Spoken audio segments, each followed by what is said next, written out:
The air was thick with summer heat, that kind of stifling warmth that clung to your skin and made the city streets shimmer under the late afternoon sun. It had been a long day. James, a single father in his early 40s, was on his way to pick up his daughter Lily from piano class. Just like every Tuesday, his routine had become a rhythmer quiet, steady cadence that helped him navigate the chaos of life after his wife, Emma, passed away 3 years ago.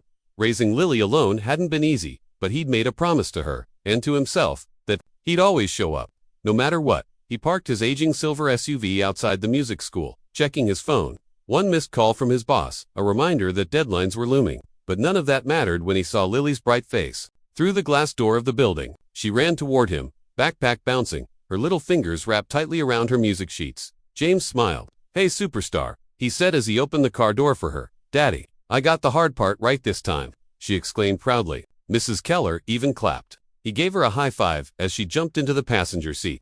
"That's my girl." They were supposed to go get ice cream to celebrate, a little tradition they'd kept alive since Emma's last birthday. But as they walked past the corner coffee shop, Lily tugged his hand and pointed at a street vendor selling bubble wands. "Can we look, Daddy, just for a second?" James nodded. "Sure, just a second." The sidewalk buzzed with life, students, couples, tourists, everyone caught in their own moments. But, amidst the ordinary, James heard something out of place. A short, panicked cry barely audible over the hum of traffic and chatter.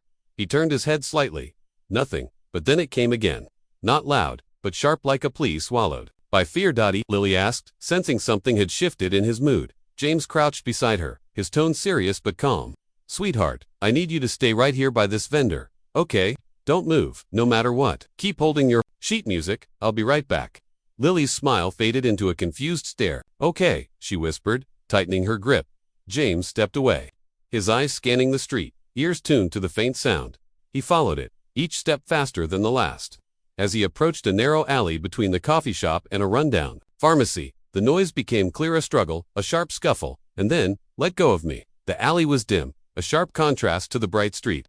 Trash bins lined the brick walls, and a rusted fire escape loomed above. That's when he saw them. A man, broad-shouldered and wild-eyed, was dragging a teenage girl by the arm. Her backpack had burst open on the ground: books, papers, a phone cracked down the middle. She fought back, but she was no match for him. Her free arm flailed, desperate, her voice cracking with panic.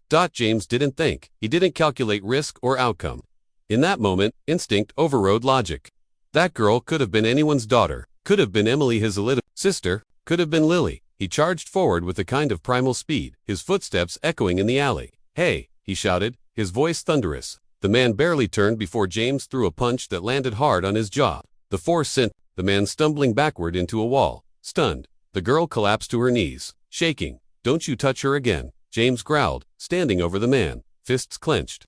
The man spat blood, still dazed. "You don't get to do that, not on my watch."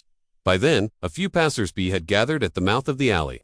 One woman pulled out her phone to call the police. Another man stepped in, checking on the girl, who now sobbed uncontrollably. James knelt beside her, his voice softer now. "Hey, it's okay, you're safe, you're okay." She nodded through tears but couldn't speak. Her arms were covered in scratches, her jeans were torn at the knees. She looked no older than 15. "What's your name?" James asked gently. "Amara," she whispered. "Okay, Amara, I'm James. The police are coming, and your parents will be here soon. I promise you, you're not alone." Sirens wailed in the distance, growing louder by the second. James could feel his heartbeat slow, but his hands were still trembling. He turned to look at the man slumped against the wall. There was no remorse. In his eyes, just rage and resentment. Two officers rushed into the alley, guns drawn. "Step back, sir." James raised his hands. "I'm the one who called it in. That guy was dragging her. I stepped in." The girl cried louder as the officers approached her. One of them gently guided her away, while the other restrained the man in cuffs. "Do you know him?" the officer asked Amara. She shook her head, still unable to form full sentences.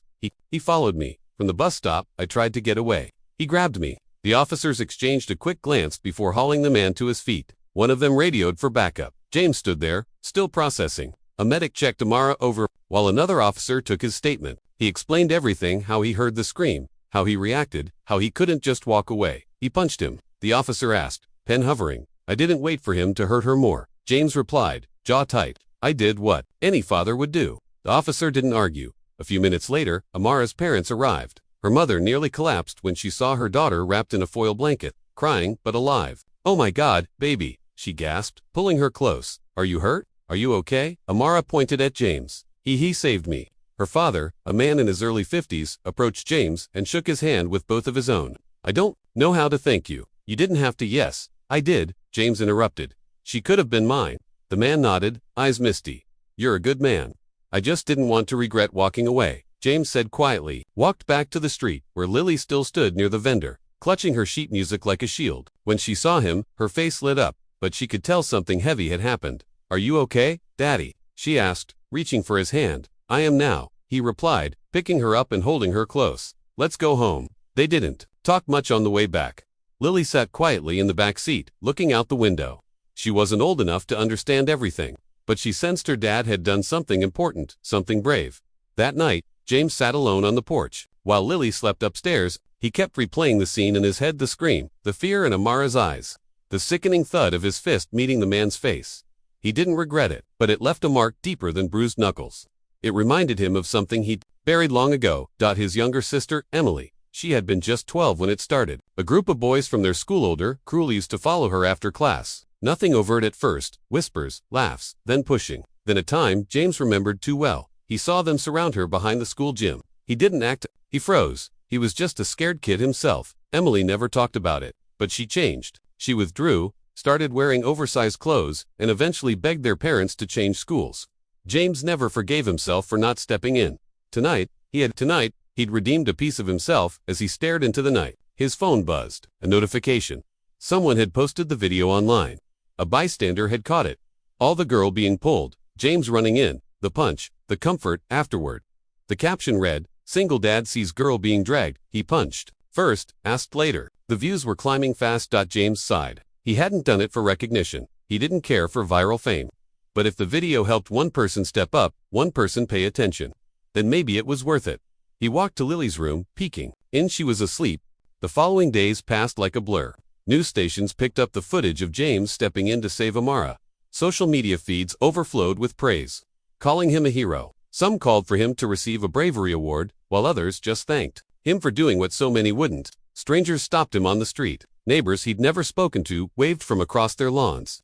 But none of it mattered to James. He wasn't interested in applause. He didn't save that girl to trend on the internet. He did it because, for a split second, he saw his daughter in Amara's eyes. He saw his sister, too. And maybe even the scared boy he used to beat, too frozen to act back then. But not anymore. Still, the aftermath brought something else James hadn't expected. Guilt. It didn't come from what he'd done. He didn't regret the punch, not for a second. What haunted him now was how rare that reaction seemed to be. Dozens of people were on that street that day. Dozens. All of them heard that faint scream, but no one else moved. No one ran into that alley. Only him. Why? One night, a few days later, Lily sat across the dinner table pushing peas across her plate. She was quieter than usual. James noticed. "What's going on in that little head of yours?" She looked up, her eyes wide.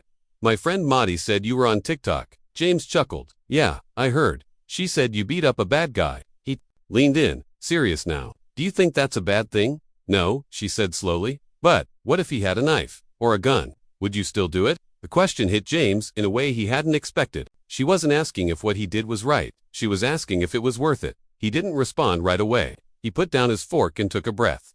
"I didn't think about that, sweetheart. Not really. I just saw someone in trouble, and I couldn't not help. I'd rather get hurt than live knowing I walked away." Lily nodded, trying to understand. "Would you do it again?" In a heartbeat. That seemed to satisfy her, and she moved on to ask about dessert. But James couldn't shake the question from his mind. That night, he dug through old boxers in the attic. There, beneath a stack of photo albums and school projects, was a folder he hadn't touched in nearly 15 years, one filled with memories of Emily. Photos of her smiling with braces, her first ballet recital, her 8th grade graduation, and then, the journal, her private thoughts, some of which she'd shared with James before she moved away. He opened a page dated 2 weeks after her harassment started. "I saw them again today. They followed me from school to the corner. One of them touched my arm. I wanted to scream, but I didn't." James saw. I know he did, but he looked away. "I'm not mad at him, just disappointed. I guess I'm really alone now." James read it 3 times. He closed the book and sat in silence. He hadn't just saved Amara that day, he'd saved a part of Emily, maybe even a part of himself. The next morning, James drove Lily to school and then stopped by the police station. He asked for the detective handling Amara's case. Detective Walsh, a woman in her early 40s with a no-nonsense demeanor, recognized him instantly. "You're the guy from the video," she said, shaking his hand. "I've been meaning to talk to you." She took him into her office. closed the door, and pulled up a file. The man you stopped, his name is Roy Tanner. He has 2 priors for harassment, both settled without charges. This time, thanks to you and the video evidence, we've got him. He's not getting away again. James exhaled, relief washing over him, but, she continued, there's something else. Amara's parents said you stayed with her until they arrived. She mentioned you calmed her down, helped her breathe. That kind of presence, that doesn't come from just instinct. James shrugged. I'm a dad. You learn how to talk through fear. Walsh nodded. Have you ever considered volunteering? With youth support groups, crisis intervention training, you've got something people need. The suggestion lingered. Later that day, he received a message on Facebook from Amara's mother.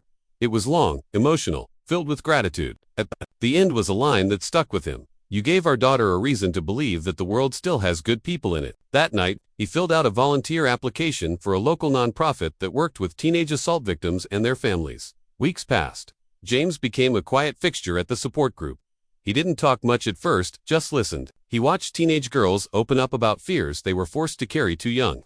Boys who'd been assaulted but told no one because men don't cry. Parents who admitted they hadn't noticed signs until it was too late. Eventually, James started speaking.